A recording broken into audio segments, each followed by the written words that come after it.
Hey, Stephen Yanni here doing the junkyard crawl at Bernardston Auto Wrecking in Bernardston, Massachusetts with a 1958 Imperial Crown. Now don't call this a Crown Imperial. Those were those handmade vehicles done in Italy by Ghia. Only 31 were built in 1958.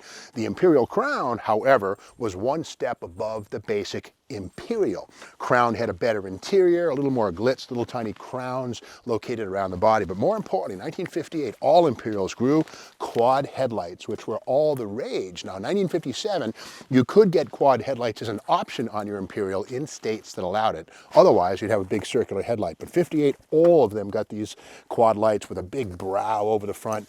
And kind of cool, this one even has a T3 headlight. That is a GM item. Of course, the Guide division owned by GM, T3 stands for tilt outward and down. Here's the GE lamp here, more typical to a Chrysler vehicle.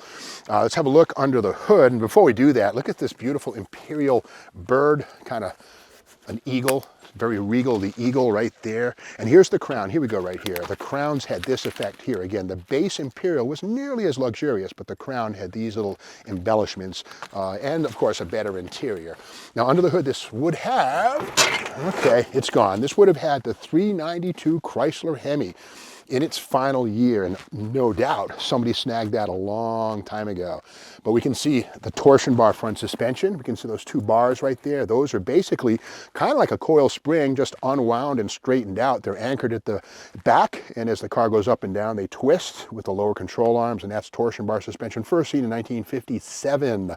Now, this being an Imperial, this one is body on frame, as all Imperials were, even after 1960 when the rest of the Chrysler line went to semi-unitized construction. So again, to get a bank vault ride, Imperials were body on frame right through, I think, 67. But again, anyway, this one would have had a Hemi. Something kind of cool is this thing right here. This air cleaner looks kind of like weird. Now the top of it, if you know your Chrysler 300s, that oval top would be seen on the dual quad engines, but it's actually integral to the rest of the silencer. And look how it sits side saddle on top of the engine. That's the carburetor opening right there. This allowed Virgil Exner and the stylist to have the lowest possible cowl and hood line they could. If this air cleaner sat on top of the engine, it would be taller, and they couldn't get this low silhouette, which was all the rage in the 1950s. So again, this is kind of a cool piece. The lid on this thing is almost adaptable, but the reality is, if you have, say, a 62 Chrysler 300H, these can be taken off, but the ones used on side saddle cars are longer here. The ones for in use, flat use, are shorter, so it's not really adaptable to anything other than what it is, a full-size Chrysler of 1958.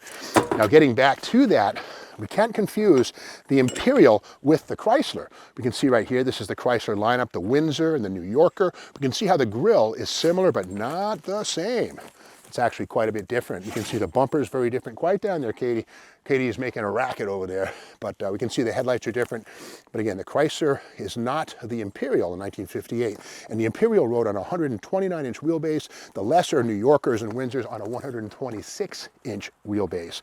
So here we have here, this is the Chryslers, by the way. So a lot of this has to do with Imperial, but not everything. You can see right there, they're introducing the bold new look of success, and just beautiful stuff. Virgil Exner, again, doing his thing.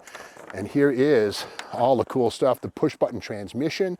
And of course, we're talking here about no dip, no dive, thanks to the torsion bar suspension. And of course, the brakes, the Hemi engine right there. And that's seen only on New Yorker and Imperial. The Windsor would have had a thing called the Spitfire, which is polyspherical, but it was 354 cubes. But look at this beautiful color chart with all the cool New Yorker, Saratoga, Windsor. And again, the Saratoga and the Windsor would have had the smaller 354 with polyspherical heads. New Yorker would have the mighty Hemi engine under the hood.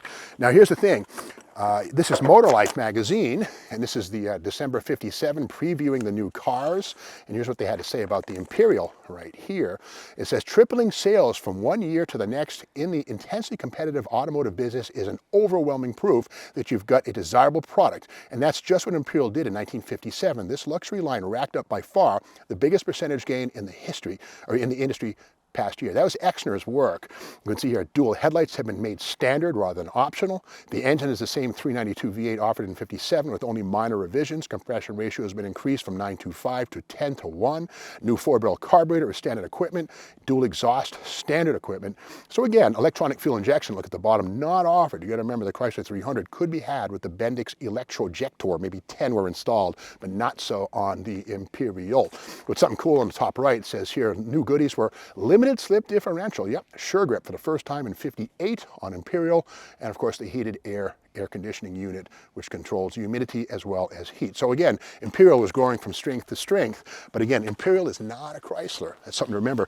Speaking of sales, you know, although Chrysler did a good job in 57 doubling their sales, 58 wasn't quite the same. Now, Imperial's natural enemy would have been the Cadillac Series 62, and in fact, Cadillac sold 13,335 of those compared to just 4,164. So Imperial, as good as they were, they just weren't in there swinging with Cadillac, which actually, you know, outsold them like 5-1, something like that. Meanwhile, the Lincoln Capri, which was a comparable car to this, sold just about the same numbers, but Cadillac owned the market. Now here's the thing, the Imperial also rides on specific suspension. You can see right there, the wheel is kind of weird. It's a 15-incher, very large.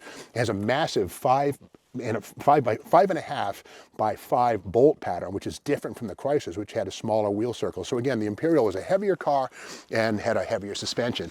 This one, of course, being a 4-door Hampton hardtop, the windows roll down, it's full air, but the worst part of that, frankly, is when the rubber weather strips got old, you had yourself a drafty, windy experience with the windows up. So you pick your poison on that one.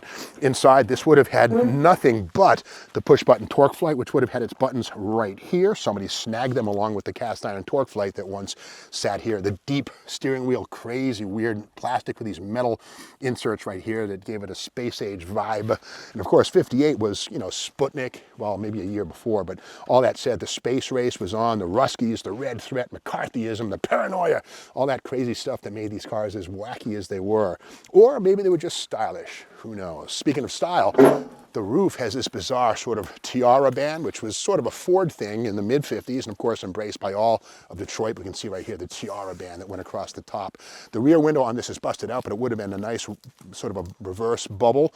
And of course, Virgil Exner, here we go, with the tail fins right here, and sort of the gun sight effect right here, the inner and the outer. This one's missing, but on the other side we can see the gun sight effect around the taillights. Purely style, had nothing to do with function, but it sold some cars. And again, the word Imperial spelled out on the deck lid in individual chrome letters, I-M-P-E-R-I-A-L. And again, the installation of these things was not done by a machine. People had to do that on the assembly line. It was done quickly, but again, when you see a detail like this, individual letters as opposed to a one-piece nameplate with a brace underneath it for quick installation, it speaks to the extra level of quality that the car maker's trying for. Now this again would have had the dual exhaust, as was standard on all 392s in these Hemi-powered Imperials, but again, that's long gone. Is the sure grip rear axle still here, or was it ever here? Hard to say. The way you would tell is you jack the back of the car up, and if the drums aren't stuck, turn one wheel. If the other wheel turns with it, you got yourself a sure grip because the clutches are keeping the axles together. If not, if one wheel turns, you got an open diff. Hard to say, and I'm not jacking this thing up to find out. You can do that. This car is here at Bernston Auto Wrecking. Everything here is for sale if you want to come out. Just call Dale, look him up on the internet at Bernston Auto Wrecking. And in the meantime, if you like this video, be sure to subscribe to the Steve Maggs YouTube channel and ring the bell so you know when the next video comes out, which is tomorrow.